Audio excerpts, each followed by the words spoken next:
मुलगी सुरक्षित कुठे आहे?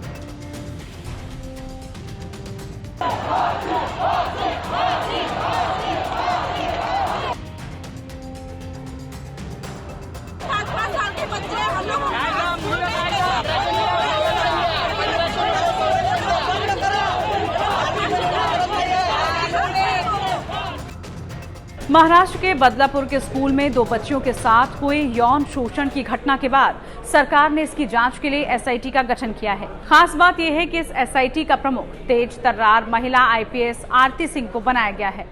आरती सिंह की गिनती काफी निर्भीक पुलिस ऑफिसर्स में की जाती है। उनके आईपीएस बनने की कहानी भी कम दिलचस्प नहीं है। आइए जानते हैं कि आईपीएस आरती सिंह कौन है और कैसे वो आईपीएस बनी। आरती सिंह यूं तो महाराष्ट्र कैडर की आईपीएस अधिकारी हैं। इस समय वो आईजी रैंक यानी इंस्पेक्टर जनरल की अधिकारी हैं। वो मुंबई में कार्यरत हैं। बदलापुर मामले की जांच करने वाली आरती इससे पहले मुंबई शहर की एडिशनल कमिश्नर ऑफ पुलिस यानी एसीपी भी रह चुकी हैं। वो पिछले 17 साल से अधिक समय से पुलिस सेवा में कार्यरत हैं। आरती महाराष्ट्र के नक्सल प्रभावित जिले गढ़चिरौली में भी काम कर चुकी है।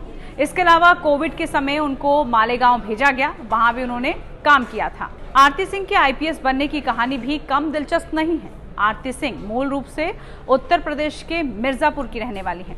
बीएचयू से एमबीबीएस का कोर्स करने वाली आरती ने कभी सोचा भी नहीं था कि वो आगे चलकर आईपीएस अधिकारी बन जाएंगी। जब उन्होंने गायनाकोलॉजी डिपार्टमेंट में एक डॉक्टर के रूप में अपने करियर की शुरुआत की तो इस दौरान उन्होंने देखा कि जब भी किसी को बेटा पैदा होता था तो लोग खुशी से झूम उठते थे, मिठाइयां बांटते थे।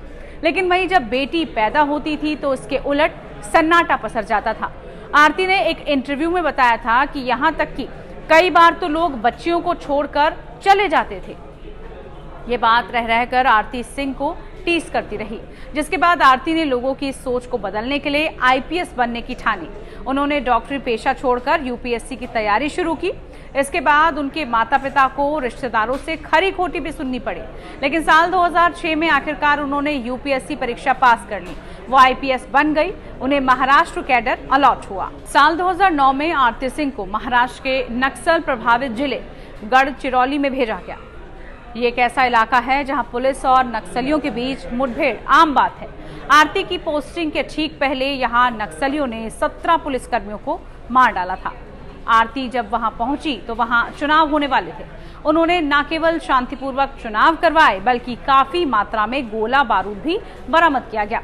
इसके बाद वो महाराष्ट्र के अलग अलग जिलों में रही। 2020 में उन्होंने मालेगांव में कोरोना की रोकथाम की दिशा में भी सराहनीय काम किए। अब उन्हें बदलापुर कांड का ये जिम्मा सौंप दिया गया है। उम्मीद की जा रही है कि वो इस काम को भी भली भांति पूरी करेंगी। इस पर तमाम अपडेट के लिए आप देखते रहिए टाइम्स नाउ भारत डिजिटल। नमस्कार।